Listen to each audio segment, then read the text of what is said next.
ధరణి news జనం కోసం నిజం కోసం సామాన్య గొంతుక.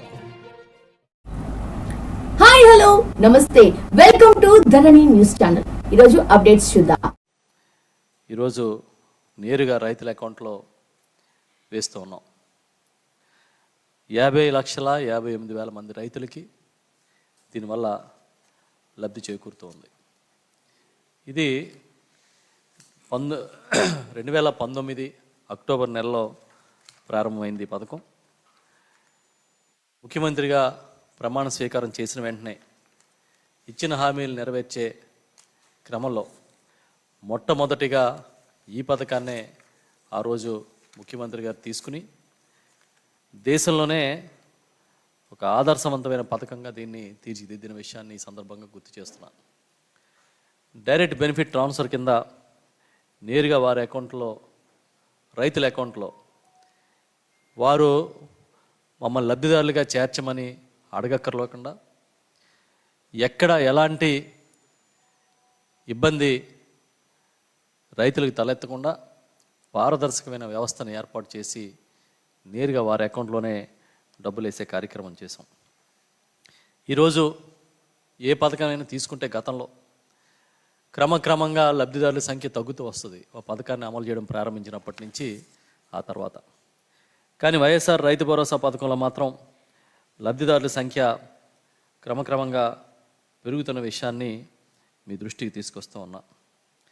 45 లక్షల రైతు కుటుంబాలకి మొదటి విడతలో వైఎస్ఆర్ రైతు భరోసా ఇస్తే ఇవాళ 50,58,489 రైతులకి వైఎస్ఆర్ రైతు భరోసా అందుతోంది.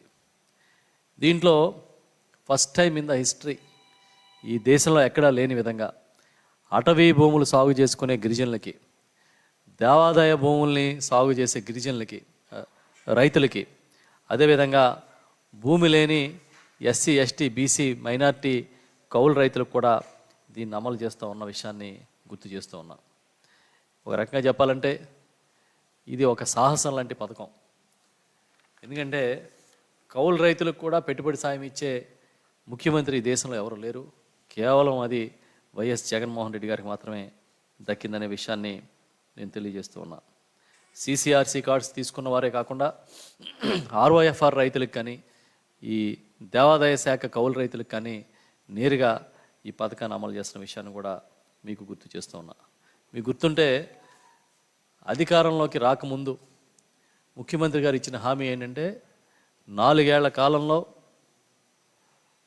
50,000 రూపాయలు పెట్టుబడి సాయంగా అందిస్తామని. కానీ చెప్పిన దానికన్నా ఎక్కువ 5 సంవత్సరాలు 13,500 చొప్పున ఇవాళ మేము ఈ పెట్టుబడి సాయాన్ని వైఎస్ఆర్ రైతు భరోసా పిఎం కిసాన్ పథకం కింద అందజేస్తున్న విషయాన్ని మీకు తెలియజేస్తూ ఉన్నా. ఇప్పటి వరకు చూసుకుంటే 2019 నుంచి 2021 వరకు 19,812.79 కోట్ల రూపాయలు ఒక్క వైఎస్ఆర్ రైతు భరోసా పిఎం కిసాన్ పథకం కింద నేరుగా రైతుల అకౌంట్లో వేయడం జరిగిన విషయాన్ని మీకు గుర్తు చేస్తూ ఉన్నా. ఇంతకుముందే చెప్పినట్టుగా మొదట ప్రారంభమైనప్పుడు పథకం 45 లక్షల మంది రైతాంగం అయితే ఇప్పుడు దాదాపుగా 50.58 లక్షలు, అంటే దాదాపుగా 5.5 లక్షల మంది రైతులకి అదనంగా ఇస్తూ ఉన్నాం. ఇది ఒక రికార్డుగా నేను ఈ సందర్భంగా పేర్కొంటూ ఉన్నా. ఇదే కాకుండా ఇంకా ఎవరైనా సరే అర్హత ఉండి మాకు రైతు భరోసా రావట్లేదనంటే ఇవ్వడానికి ప్రభుత్వం సిద్ధంగా ఉంది. మీరు స్థానికంగా ఉన్న సచివాలయాల్లో, గ్రామ సచివాలయాల్లో కానీ, అదేవిధంగా రైతు భరోసా కేంద్రాల్లో కానీ సమాచారం ఇచ్చి నమోదు చేసుకోమని చెప్పి ఈ సందర్భంగా చెప్తూ ఉన్నా. ఇది ఒకటే కాదు, ఇవాళ చాలా పథకాలు, వైఎస్ఆర్ 0 వడ్డీ పంట రుణాల పథకం కానివ్వండి, వైఎస్ఆర్ ఉచిత పంటల బీమా పథకం కానివ్వండి, వైఎస్ఆర్ రైతు భరోసా కేంద్రాల ఏర్పాటు కానివ్వండి, ఇవన్నీ చూసినప్పుడు మీకు ఇటు శాశ్వతంగాను అటు తాత్కాలికంగాను కూడా రెండు వైపులా రైతాంగానికి మేలు చేసే విధంగా ద్విముఖ వ్యూహంతో ఈ ప్రభుత్వం ముందుకెళ్తున్న విషయం, రైతాంగం పట్ల ప్రేమతో పనిచేస్తున్న విషయం మీకు అర్థమవుతుంది. ముఖ్యమంత్రి గారు ఎప్పుడూ ఒకటే చెప్తారు, రైతుని చేయి బట్టి నడిపించాలి. ఎందుకంటే ప్రతి దశలోని రైతుకు సహాయం అందించాల్సిన బాధ్యత మనపై ఉంది.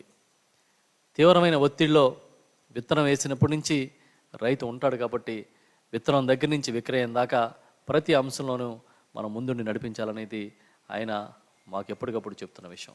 అందుకే ఇవాళ గ్రామ స్థాయిలో ఒక వ్యవస్థని, పటిష్టమైన రైతు భరోసా కేంద్రాల వ్యవస్థను తీసుకొచ్చాం.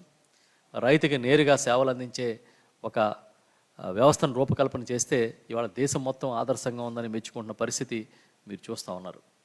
అందుకే రైతు భరోసా కేంద్రాలు ఎంత మీకు ప్రశంసలు పొందుతున్నాయంటే దేశంలోని సంస్థలే కాకుండా అంతర్జాతీయ సంస్థలు, FAO లాంటి సంస్థలు కూడా ముందుకొచ్చి రైతు భరోసా కేంద్రాల అభివృద్ధి కోసం MOUలు చేసుకున్న పరిస్థితిని మీరు చూశారు.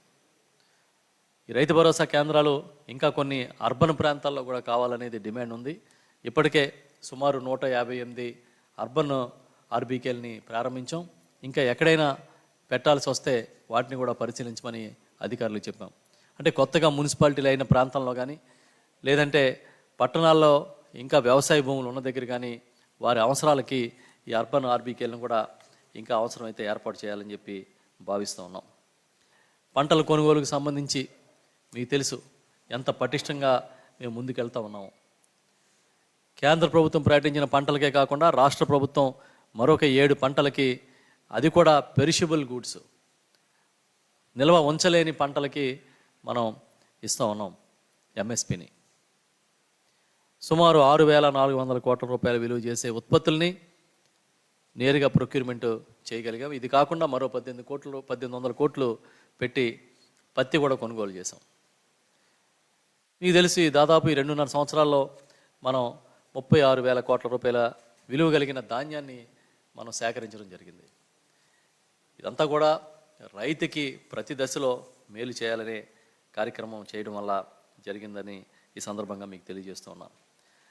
ఇన్ని ప్రయత్నాలు చేయడం, శాశ్వతంగా వ్యవస్థల్ని పటిష్టపరచడం వల్ల పెద్ద ఎత్తున వ్యవసాయ అనుబంధ రంగాల్లో ప్రగతిని నమోదు చేసిన విషయాన్ని కూడా ఈ సందర్భంగా మీకు తెలియజేస్తూ ఉన్నా.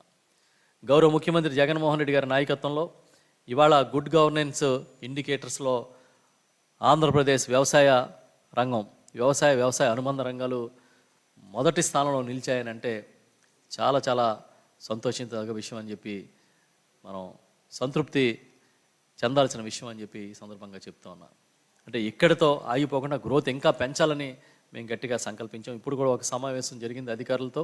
ఇంతకుముందు ప్రతి వ్యవసాయ అనుబంధ రంగాల్లో ప్రతి అంశాన్ని కూడా సూక్ష్మంగా పరిశీలించి ఇంకెక్కడెక్కడైతే పటిష్టంగా మనం కొత్త వ్యవస్థలను తీసుకురావాలనేది కూడా ఇప్పుడే సమీక్షించాం. ఈ గ్రోత్ రేట్ చూసినప్పుడు ఈ గుడ్ గవర్నెన్స్ ఇండికేటర్స్లో ఆంధ్రప్రదేశ్ వ్యవసాయ రంగాన్ని తొలి స్థానంలో పెట్టారు అంటే ఆ ఇండికేటర్స్ చూస్తేనే మనకు అర్థమవుతుంది. ఇది 2 ఏళ్ళకి ఒకసారి ఇస్తారు ఈ రేటింగ్. దాంట్లో 2019-2021 మధ్య ఈ చూసినప్పుడు సుపరిపాలన సూచికలను చూసినప్పుడు ఆంధ్రప్రదేశ్ గ్రోత్ రేటు అగ్రికల్చర్ కానీ, అగ్రికల్చర్ అలైడ్ సెక్టర్స్లో కానీ రిమార్కబుల్గా, అంటే గుర్తించదగ్గ విధంగా 11.3% నమోదైన విషయాన్ని ఈ సందర్భంగా తెలియజేస్తూ ఉన్నా. అదే 2019కి ఈ గ్రోత్ రేటు, వ్యవసాయ అభివృద్ధి రేటు 6.3%. 6.3 నుంచి ఈ 2 ఇయర్స్లో 11.3%కి ఇది పెరిగింది. ఆల్మోస్ట్ 100% గ్రోత్ రేట్ వచ్చింది. ఈ 2 ఇయర్స్లోనే 100% అభివృద్ధి వ్యవసాయంలో సాధించామనే విషయాన్ని సగర్వంగా నేను ప్రకటిస్తూ ఉన్నా. ఇదే కాకుండా ఉద్యాన రంగాన్ని చూసినప్పుడు కూడా దాదాపుగా అద్భుతమైన ప్రగతిని మనం సాధించాం. 4.7% ఉన్న గ్రోత్ రేటు ఇవాళ ఉద్యాన రంగంలో 12.3% నమోదైంది. అంటే 2 ఇంతలు పెరిగింది, 4.7 నుంచి 12.3కి. అదేవిధంగా మిల్క్ ప్రొడక్షన్లో కొత్త రికార్డ్స్ని స్థాపించడం జరిగింది. మిల్క్ ప్రొడక్షన్లో 11.7% గ్రోత్ రేట్ని మనం నమోదు చేసాం. ఇది మీకు తెలుసు, గతంలో డైరీలని అన్నింటినీ కూడా కుదేలు చేసి ప్రైవేటు డైరీలని ప్రోత్సహించి డైరీ రంగాన్ని దెబ్బతీసిన పరిస్థితులు ఈ రాష్ట్రంలో చూసాం. దాని నుంచి బయటకు వచ్చి అమూల్ వంటి కోఆపరేటివ్ దిగ్గజాలతో మనం భాగస్వామ్యం అయ్యి రైతాంగానికి, పాడి రైతులకి ఇంకా మేలైన ధర వచ్చే విధంగా చేయడం, ఇలాంటి ఇనిషియేటివ్స్ వల్ల ఇది ఇప్పుడు సాధ్యమవుతుందనే విషయాన్ని ఈ సందర్భంగా మీకు తెలియజేస్తూ ఉన్నా. ఇది చూసినప్పుడు 2019కి ఓన్లీ 1.4% గ్రోత్ రేట్ ఉంది. 1.4% గ్రోత్ రేట్ నుంచి 11.7%కి గ్రోత్ రేటు వచ్చిందన్న విషయాన్ని ఈ సందర్భంగా మీకు తెలియజేస్తూ ఉన్నా. ఇదే కాకుండా మీట్ ప్రొడక్షన్ చూస్తే మనం -6.7%లో ఉన్నాం మీట్ ప్రొడక్షన్లో. ఇవాళ 10.3% గ్రోత్ నమోదైంది. 10.3% గ్రోత్ రేట్ అని అంటే మీరు ఒకసారి ఊహించండి. పౌల్ట్రీ కానీ లేకపోతే ఇతర మాంసాభివృద్ధి కార్యక్రమాలు కానీ ఏ విధంగా ఇక్కడి నుంచి జరుగుతూ ఉన్నాయనేది. ఇది కాకుండా క్రాప్ ఇన్సూరెన్స్ అనేది ఈ దేశంలోనే ఒక తలమానికమైన రికార్డుని నమోదు చేశాం. దేశంలోనే ఒక ఆదర్శవంతంగా క్రాప్ ఇన్సూరెన్స్ నడుస్తోంది అని కేంద్ర ప్రభుత్వం ప్రశంసించింది అంటే తప్పకుండా ఈ ఘనత గౌరవ ముఖ్యమంత్రి జగన్మోహన్ రెడ్డి గారికి దక్కుతుంది. మొత్తం ఈ గ్రోత్ రేట్స్ కానీ ఈ డెవలప్మెంట్కి కానీ ఆయన ఇచ్చిన మార్గదర్శకత్వమే ఇవాళ కారణం అని చెప్పి ఈ సందర్భంగా నేను చెప్తా. ఒకటే కారణం ఏంటంటే మీకు చూస్తే రూపాయి ప్రీమియం కట్టకుండా ఈ క్రాప్ నమోదు చేసుకుంటే మీకు ఇన్సూరెన్స్ కవర్ అవుతుంది, మీ పంటల బీమాలో మీరు వస్తారు అనేది దేశంలో ఎక్కడా లేదు. ఈ క్రాప్ నమోదు చేసిన ప్రతి ఒక్క రైతు ఆటోమేటిక్గా ఈ పంటల బీమా పథకానికి అర్హుడవుతాడనేది ఈ దేశంలో ఎక్కడ అమలు చేయట్లే. First time in the history ఈ రాష్ట్రంలోనే దేశంలో ఈ విధంగా ఉచిత పంటల బీమా పథకాన్ని తీసుకొచ్చి అమలు చేస్తున్న విషయం సందర్భంగా గుర్తు చేస్తూ ఉన్నా. దీనికి సంబంధించి 26.1% ఈ స్కోర్ని ఈ ఇన్సూరెన్స్ స్కీము చేసింది అని, ఇంత స్కోర్ సాధించిందని చెప్పి చెప్తున్నా. దీనికి దగ్గరలో ఇతర రాష్ట్రాలు ఎక్కడా లేవు కూడా. మీరు చూస్తే ఇతర రాష్ట్రాలకి మనకి అసలు పోలిక కనిపించిన ఎంత గ్రోత్ కనిపిస్తూ ఉంది అగ్రికల్చర్ అండ్ అలైడ్ సెక్టర్స్లో. ఇన్సూరెన్స్ లాంటిదైతే ఒక ఆదర్శవంతమైన పథకంగా ఇవాళ దేశంలో కొనియాడే పరిస్థితి వచ్చింది. అత్యధిక మంది రైతులు ఇన్సూరెన్స్ పొందుతూ ఉన్నారు. ఎలాంటి ప్రీమియము భారం లేదు. కట్టిన తర్వాత కంపెనీస్ మళ్ళీ నిబంధనలు పెట్టి నిబంధనల ప్రకారం దాన్ని తగ్గించే కార్యక్రమం చేసే పరిస్థితి లేదు. ఏదైతే గవర్నమెంట్ గైడ్లైన్స్ ఇచ్చిందో ఆ గవర్నమెంట్ గైడ్లైన్స్ ప్రకారం ప్రభుత్వమే ఇన్సూరెన్స్ని ఇచ్చే కార్యక్రమం చేస్తూ ఉన్నాం. అంటే ఇదంతా కూడా ఎందుకు సాధ్యమైందనంటే నేను రైతు పక్షపాతిని, నాది రైతు పక్షపాత ప్రభుత్వం అని చెప్పి ఆనాడు ప్రకటించిన ముఖ్యమంత్రి జగన్మోహన్ రెడ్డి గారు ఈనాటికి అదే వరవడిని కొనసాగిస్తున్నందువల్లనే ఇది సాధ్యమైందని చెప్పి సందర్భంగా చెప్తూ ఉన్నా. 65 లక్షల మంది రైతులకి ఇప్పటి వరకు 1185 కోట్ల రూపాయలు ఈ సున్నా వడ్డీ కింద ఈ ప్రభుత్వం చెల్లించింది. చంద్రబాబు నాయుడు గారి హయాంలో పెట్టిన బాకీలను కూడా మన ప్రభుత్వం చెల్లించిన విషయాన్ని ఈ సందర్భంగా మీకు గుర్తు చేస్తూ ఉన్నాం. 2014-15 నుంచి 2018-19 వరకు ఈ రుణాలకు సంబంధించి వడ్డీ 1180 కోట్ల రూపాయలు బాకీ ఉంది ప్రభుత్వం. వాటిని కూడా మన ప్రభుత్వం అంగీకరించి దాదాపుగా బ్యాంకులు ఏవైతే డీటెయిల్స్ ఇచ్చాయో ఆ టోటల్ డీటెయిల్స్ ప్రకారం 688 కోట్ల రూపాయలని చెల్లించిన విషయాన్ని ఈ సందర్భంగా ప్రస్తావిస్తున్నాం. ఇదే కాకుండా ఇంకా కొన్ని చాలా స్ట్రాంగ్గా ప్రభుత్వం పనిచేస్తూ ఉంది. ఎక్కడ రైతుకి నష్టం జరగకూడదనే ఆలోచనతో ముందుకెళ్తా ఉన్నాం. ఆ ప్రకారం చూసినప్పుడు క్వాలిటీ కంట్రోల్ మీద పూర్తిగా దృష్టి సారించాం. గత 2.5 ఇయర్స్లో తీసుకుంటే ఈ అగ్రి టెస్టింగ్ ల్యాబ్స్ని ప్రతి నియోజకవర్గానికి తీసుకొస్తా ఉన్నాం. దాదాపుగా 62 ల్యాబ్స్ని ఇనాగరేషను జరిగిపోయింది. మిగతా ల్యాబ్స్ కూడా వివిధ దశల్లో ఉన్నాయి. ఇప్పటి వరకు మనం వేల సంఖ్యలో మనం ఈ శాంపుల్స్ సేకరించాం. ఆ ప్రకారం విత్తనాలకు సంబంధించి అమ్మకదారుల మీద 21 6A కేసులు బుక్ చేసాం,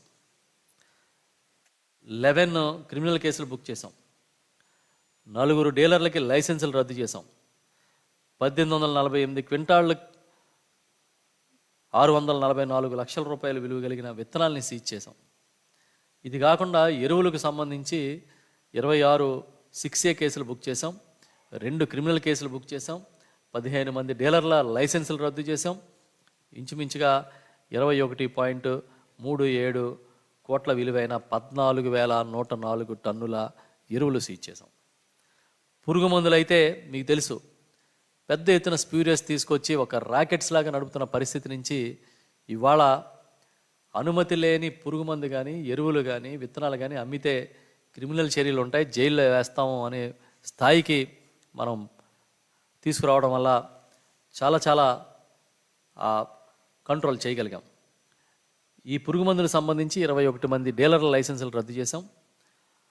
దాదాపుగా 50.89 లక్షల లీటర్లు లేదా కేజీల వర్త్ పురుగు మందులు, 198 కోట్ల రూపాయల విలువైన పురుగు మందుల్ని సీజ్ చేయడం జరిగింది. అంటే ఎందుకు మీకు ఈ డేటా చెప్తా ఉన్నానంటే, క్వాలిటీ కంట్రోల్ మీద ఎంత పెద్ద ఎత్తున ప్రభుత్వం స్ట్రాంగ్గా నిలబడిందనేది ఈ సందర్భంగా మీకు తెలియజేస్తూ ఉన్నాను. ఇంకా మీకు తెలుసు, వ్యవసాయ సలహా మండలిని 4 దశల్లో ఏర్పాటు చేసాం. ఈ 4 దశల్లో ఏర్పాటు చేసిన వ్యవసాయ సలహా మండళ్ళు కూడా చాలా క్రమ పద్ధతిలో ఇన్వాల్వ్ అయి పనిచేస్తున్నాయి.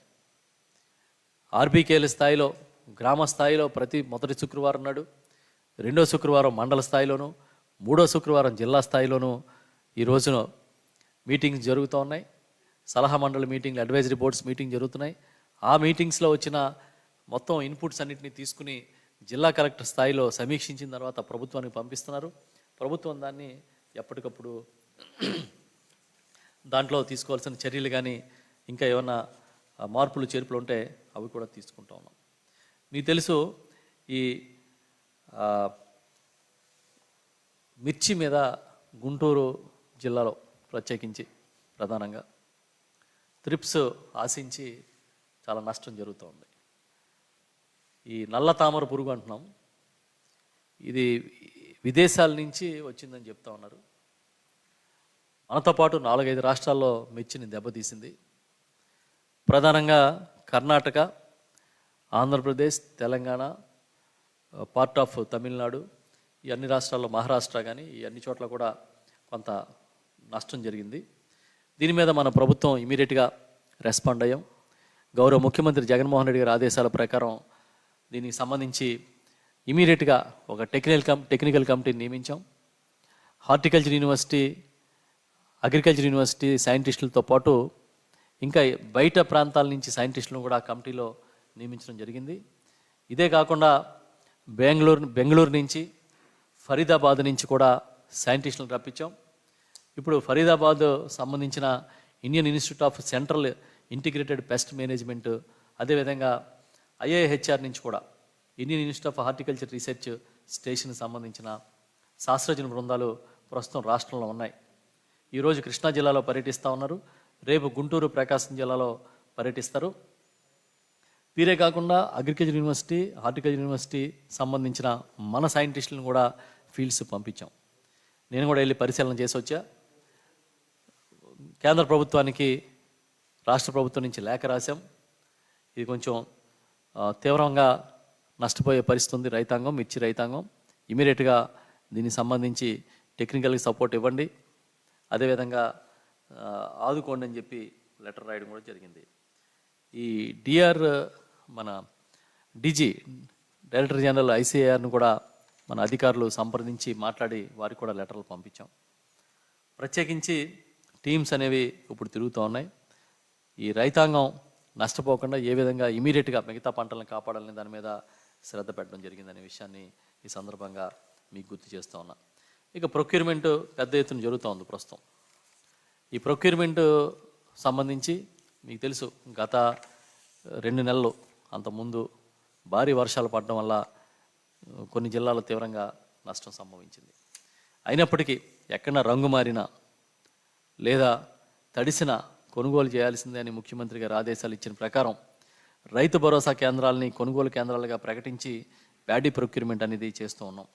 ఇప్పటికీ అంటే నిన్నటి వరకు 12,23,122 మెట్రిక్ టన్నుల ధాన్యాన్ని కొనుగోలు చేయడం జరిగింది. ఇది ఇంచుమించు 2,379 కోట్లు విలువైన ప్యాడీ. ఇది దాదాపుగా 4,303 ఆర్బీకేల పరిధిలో ప్యాడీ కొనుగోలు జరుగుతున్నాయి. ఎప్పటికప్పుడు ఎక్కడ మోసాలు జరగకుండా, మిల్లర్లు దళారులు మోసం చేయకుండా చర్యలు తీసుకుంటూ ఉన్నాం. పర్టికులర్గా రైతు పొలాల్లోకి వెళ్ళి వారి క్షేత్రంలో ఉన్న పంటని కొనుగోలు చేసి మొత్తం విక్రయించి మళ్ళీ తిరిగి వారి అకౌంట్లో డబ్బులు వచ్చే వరకు కూడా ప్రభుత్వం తరపున ఆర్బీకే కేంద్రంగా పనిచేసే వ్యవస్థని సిద్ధం చేశాం. ఆర్బీకేలో దీనికోసం అదనంగా సిబ్బందిని తీసుకోమని చెప్పి ఆదేశించి సిబ్బందిని కూడా నియమించాం. ఎక్కడైనా రైతులు మీరు దళారుల చేతిలో మోసపోయే పరిస్థితి ఉంటే తక్షణమే అధికారులను సంప్రదించండి. దానికోసం ఒక టోల్ ఫ్రీ నెంబర్లను కూడా ప్రకటించిన విషయాన్ని ఈ సందర్భంగా గుర్తు చేస్తూ ఉన్నా. పూర్తిగా వ్యవసాయ అనుబంధ రంగాల మీద 100% దృష్టి సారించి ఏ చిన్న సమస్య వచ్చినా కూడా తక్షణమే స్పందించే కార్యక్రమాన్ని చేస్తూ ఉన్నాం. యాక్చువల్గా బాగా పనిచేస్తున్నప్పుడు ఎక్కడో అక్కడ ఇక్కడ కొంతమంది కొన్ని విమర్శలు చేస్తారు రాజకీయం కోసం. కొన్ని పత్రికలు కూడా పనిగట్టుకుని అదే పని మీద నాకు తెలిసి మేము ఏ రోజు పెద్ద కార్యక్రమం చేసిన గవర్నమెంట్, అది రైతు భరోసా పిఎం కిసాన్ అవ్వచ్చు, లేదంటే ఉచిత వడ్డీలు ఇవ్వడం అవ్వచ్చు, ఉచిత బీమా డబ్బులు ఇవ్వడం కావచ్చు, నష్టపరిహారం, ప్రతి సందర్భంగా కరెక్ట్గా ఏ రోజైతే మేము చేస్తామో ఆ రోజు కొన్ని పత్రికలు పనిగట్టుకుని ఈ రాష్ట్రంలో రైతాంగానికి నష్టం జరుగుతున్నట్టుగా, ఈ రాష్ట్రంలో రైతాంగాన్ని గాలికి వదిలేసినట్టుగా కొన్ని పత్రికలు చిత్రీకరించే కార్యక్రమాన్ని చూస్తూ ఉన్నాం. ఇది వారి విజ్ఞత. ఇంచుమించు 19,812 కోట్ల రూపాయలు, 19,812 కోట్ల రూపాయలు ఓన్లీ వైఎస్ఆర్ రైతు భరోసా కింద మనం వేసాం అకౌంట్లో. ఎక్కడైనా ఒక్క రూపాయి ఎవరికైనా ఏ రైతైనా ఇది మంజూరు చేయించుకోవడం కోసం లంచం ఇచ్చే పరిస్థితి ఉందా అని అడుగుతున్నాను నేను. పెట్టుబడి సాయం ఇవ్వడం దగ్గరికి మొదలుకొని మళ్ళీ తిరిగి ఎంఎస్పికి కొనుగోలు చేసే వరకు ఒక పద్ధతి ప్రకారం ప్రభుత్వం పారదర్శకంగా వ్యవహరిస్తూ ఉంది. వరి చాలా ప్రాంతాల్లో గిట్టుబాటు కాదు, దానితోడు ప్రకృతి విపత్తులు వస్తూ ఉన్నాయి. బోర్ల కింద కొద్దిగా వరి సాగుని తగ్గించి ప్రత్యామ్నాయంగా అధిక ఆదాయాన్ని ఇచ్చే పంటల వైపు వెళ్ళండి అని సలహా ఇస్తే ఏదో ప్రభుత్వం వరి పండించొద్దంటున్నట్టుగా ఒక పెద్ద పొలిటికల్ కలరింగ్ ఇచ్చే పనిలో చంద్రబాబు నాయుడు గారి కంపెనీ రోడ్ల మీద తిరుగుతోంది. మళ్ళీ దానికి సంబంధించిన పత్రికలే రాస్తాయి వరి గిట్టుబాటు కావట్లేదు, ఒక 2-3 బస్తాలు కూడా దానికి కౌలు రావట్లేదని ఇవాళ ఈనాడులో రాశారు. వాస్తవాలకి దూరంగా రాయడం వల్ల ఏం ఉపయోగం ఉండదు. క్షేత్రస్థాయి పరిస్థితిని అర్థం చేసుకుని రాయిస్తే సలహాలు ఉంటే తీసుకుంటాం. ఎత్తిపోతల పథకాల కింద వరికి నీరు ఇవ్వడం లేదు అని రాస్తారు. అలా ఎత్తిపోతల పథకాలు దేనికోసం డిజైన్ చేసినాయని వారు ఒకసారి అధ్యయనం చేస్తే మంచిది. ఎత్తిపోతల పథకాలని దేనికోసం డిజైన్ చేశారు? ఆరుతడి పంటల కోసం డిజైన్ చేస్తారు. అయినప్పటికీ ఎత్తిపోతల పథకాల కింద కూడా వరికి నీళ్ళు ఇస్తున్నాం. ఎక్కడ 1-6 చోట ఏదో టెక్నికల్ ఇష్యూస్ ఉంటేనో లేకపోతే ఏదైనా రిపేర్లు ఉండడం జరిగితే వాటిని రెక్టిఫై చేస్తాం. కానీ కరెక్ట్గా వైఎస్ఆర్ రైతు భరోసా పథకం ఇచ్చే రోజునే ఒక పథకం ప్రకారం రాతలు రాస్తే అది దాన్ని ఏమంటారు అనేది వాళ్ళే అర్థం చేసుకోవాలి. ఇది ఎవరికి నష్టం చేస్తున్నాం అనేది, ఎవరిని భయపెడుతున్నారు అనేది వాళ్ళే చూసుకోవాలి.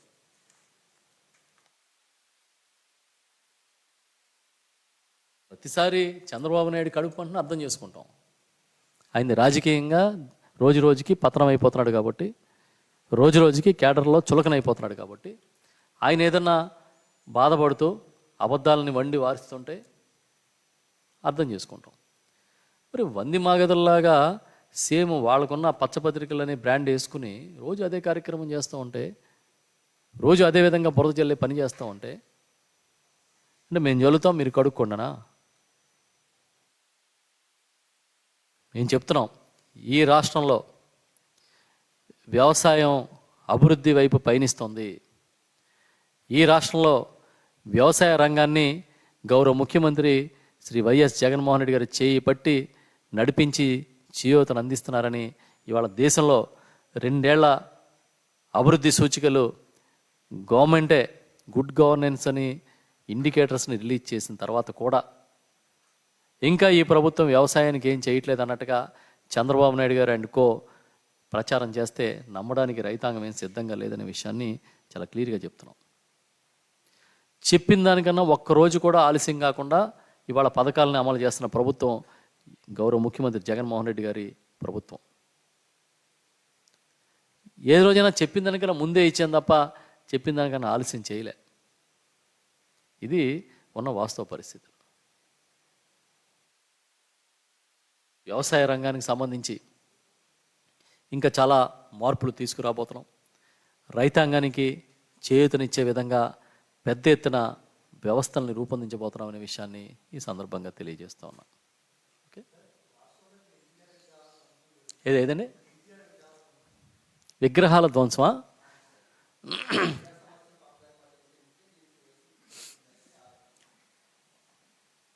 గుంటూరు జిల్లాలో ఎన్టీఆర్ విగ్రహాన్ని ధ్వంసం చేసినట్టుగా చూశాను నేను కూడా. చాలా దురదృష్టకరమైన సంఘటన అది. ఇది ఎవరు చేసినా చాలా తప్పు. ఇది మేము పార్టీ పరంగా ఖండించాం, ప్రభుత్వ పరంగా ఇమ్మీడియట్గా చర్యలు తీసుకున్నాం. బాధిత సంబంధిత ఎవరైతే బాధ్యులు ఉన్నారో వారిపైన కేసులు నమోదు చేశారు. పూర్తిగా ఇన్వెస్టిగేషన్ జరుగుతూ ఉంది. ఎక్కడా కూడా ఈ విగ్రహాలు పడగొట్టడం, విగ్రహాలు కూలదోయడం ఇలాంటి చౌకబారు రాజకీయాలు వైఎస్ఆర్ పార్టీ ఎప్పుడూ చెయ్యదు, వైఎస్ఆర్ ప్రభుత్వం ఎప్పుడు చెయ్యదని ఈ సందర్భంగా చెప్తున్నా. ఈరోజు మీకు చూసుకుంటే అసలు ప్రభుత్వంలో ఉండి తెలుగుదేశం పార్టీ అధికారంలో ఉన్నప్పుడు స్వయంగా వైఎస్ రాజశేఖర రెడ్డి గారి విగ్రహాలను తీసి పక్కన పడేసిన పరిస్థితిని చూసాం ఈ రాష్ట్రంలో. ఎక్కడో కాదు, విజయవాడ నడిబొడ్డున రాజశేఖర రెడ్డి గారి విగ్రహం అడ్డొచ్చిందని చెప్పి తీసేసి కనీసం దాన్ని తిరిగి సరైన ప్లేస్లో పెట్టకుండా మూలన పడేయలేదా మీరు? అది కదా రాజకీయం అంటే. అదే కాకుండా ఈరోజు ఎన్టీఆర్ విగ్రహాన్ని ఎవరో కొంతమంది ధ్వంసం చేశారనే ఉద్దేశంతో దాన్ని పట్టుకుని రాజకీయంగా లబ్ధి పొందాలనే కార్యక్రమం చేస్తున్నారు. చిత్రం ఏంటంటే ఎన్టీఆర్నే విధ్వంసం చేసి దెబ్బతీసిన వాళ్ళు ఎన్టీఆర్ విగ్రహం విధ్వంసం కోసం మొసలి కన్నీరుగా అరుస్తూ ఉన్నారు. మేము ఎక్కడ గుర్తుపెట్టుకోండి, చౌకబారు రాజకీయాలు చేసే నాయకుడు కాదు జగన్మోహన్ రెడ్డి గారు. ఆయన నాయకత్వంలో పనిచేస్తున్న మేము ఎట్టి పరిస్థితుల్లో చౌకబారుగా పనిచేయం. నేను ఈరోజు చెప్తున్నా, ఇక్కడ కూర్చుని ఇక్కడున్న మీడియా మిత్రులందరూ కూడా చెక్ చేసుకోండి. కాకినాడలో సర్పవరం జంక్షన్లో ఉన్న ఎన్టీ రామారావు విగ్రహానికి బ్యూటిఫికేషన్ లైటింగ్ పెట్టి 6 నెలలు అయింది. మాకేమి, ఆయన ఎన్టీ రామారావు గారు ఒక గొప్ప నాయకుడిగా ఈ రాష్ట్రంలో చాలామంది గుర్తించాం. ఆయన కూడా సంక్షేమం కోసం పాటుపడ్డ నాయకుడిగా మేము గుర్తించాం.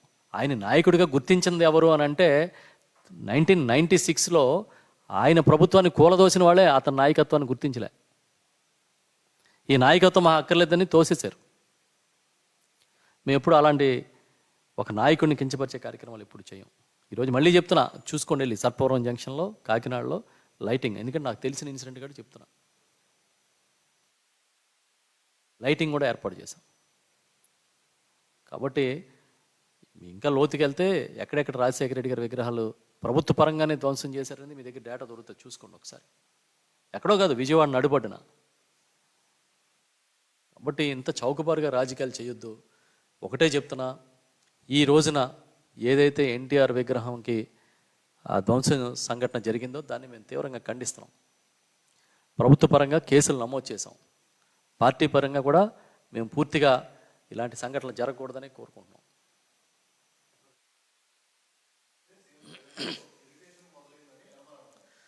సీఎం జగన్మోహన్ గారిలో కాదు ఇరిటేషను, చంద్రబాబు నాయుడుకి ఇరిటేషన్ ఎక్కువైపోయింది. ఎందుకంటే ఇది రోజు రోజుకి పాతుకుపోతున్నాడు. అయినా జగన్మోహన్ రెడ్డి గారు రోజు రోజుకి జనం గుండెలో నిలిచిపోతూ ఉన్నాడు.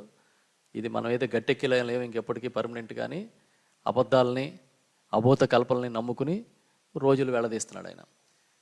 చివరికి ఎంత దిగజారిపోయాడో మనం అసెంబ్లీలో కూడా చూసాం. మీరు ఇరిటేషన్ ఎవరికి వస్తుంది? అధికారంలో ఉన్న జగన్మోహన్ రెడ్డి గారికి ఇరిటేషన్ వస్తుందా? ఇవాళ కూడా ప్రజలు బ్రహ్మరథం పడుతూ ఉంటే 2.5 సంవత్సరాల తర్వాత కూడా ప్రతి చిన్న ఎన్నికల్లో కూడా ఘన విజయం సాధిస్తూ ఉంటే కుప్పంలో ఓడిపోయిన చంద్రబాబుకి వస్తుంది ఇరిటేషను. రాష్ట్రం అంతా ఒకే రకమైన రిజల్ట్తో విజయాల పరంపర సాగిస్తున్న జగన్మోహన్ రెడ్డి గారికి వస్తుంది ఇరిటేషను. మీకేదో రాసుకోవడం 4 పత్రికలు చూపించడానికి 4 ఛానల్స్ ఉండడం అనే బలం తప్ప ఈ రాష్ట్రంలో మీకు ఏం లేదనే విషయం మీకు తెలుసు, మాకు తెలుసు.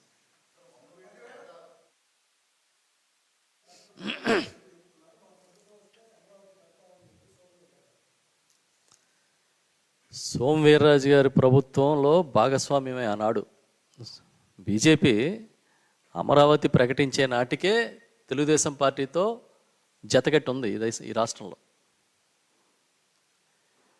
ఆయన గ్రాఫిక్స్తో చంద్రబాబు నాయుడు కాలం గడుపుతూ ఉంటే ఆ రోజు ఎందుకు బీజేపీ మాట్లాడలేదు? అంత అమరావతి మీద ప్రేమ ఉంటే నువ్వేంటయా ఈ గ్రాఫిక్స్ ఏంటి, ఈ బాహుబలి గ్రాఫిక్స్ లాగా కబుర్లు ఏంటి, కాకరకాయలు ఏంటని ఆ రోజు బీజేపీ పార్టీ ఎందుకు అడగలే తెలుగుదేశం పార్టీని, తెలుగుదేశం ప్రభుత్వాన్ని?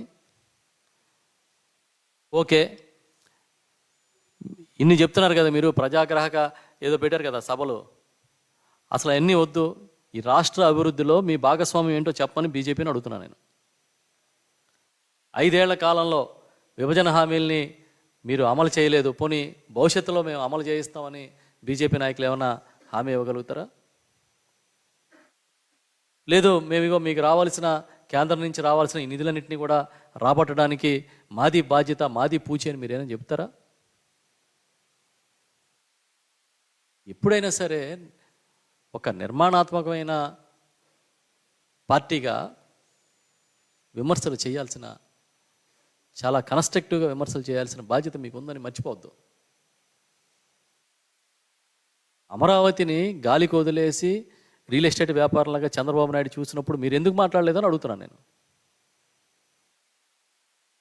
చివరికి ఏ పరిస్థితికి వచ్చిందంటే ఈ రాష్ట్రంలో రాజకీయం, చంద్రబాబు నాయుడు గారికి ఒక పక్కన రైటు, ఇంకో పక్కన లెఫ్ట్, ఒక పక్కన కమ్యూనిస్టులు ఉంటారు, ఇంకో పక్కన బీజేపీ ఉంటుంది. వీళ్ళిద్దరితో కలిపి ఆయన ప్రయాణం సాగిస్తూ ఉంటాడు. వీళ్ళు వచ్చి సమయానుకూలంగా మాటలు మార్చబడు అన్నట్టుగా మాట్లాడుతూ ఉంటారు.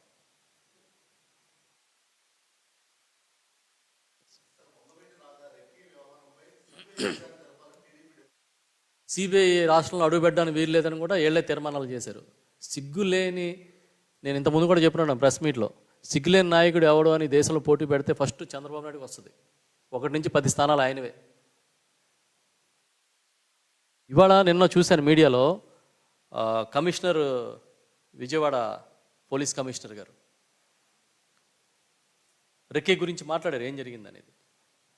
అంటే ఒకటి, దేన్నైనా సరే రాజకీయ కోణంలో చూడడం తప్ప వాస్తవాలు ఏంటనేది కానీ, దాని వెనకాల ఎందుకు మనం మాట్లాడితే ఏం జరుగుతుందనే కానీ ఆలోచించని నాయకుడుగా చంద్రబాబు నాయుడు కనిపిస్తారు మీకు. పక్కన పోలీసులు చెప్తున్నారు కదా రెక్కి జరిగింది అన్నారు. ఆ రెక్కి జరిగిందని వంగవీటి రాధా గారు చెప్పిన 24 గంటల్లో ప్రభుత్వం పోలీసు భద్రత ఇస్తానంటే వద్దని వెనక్కి పంపించారు. ఇంటి ముందు స్కూటీ ఏదో పెట్టేసి ఉంచారు, అది అనుమానాస్పదంగా ఉందంటే వితిన్ 1 డే దాన్ని ఛేదించి దాని వెనకాల విషయం ఏంటో చెప్పారు. అంటే చంద్రబాబు నాయుడు గారికి ఏంటంటే,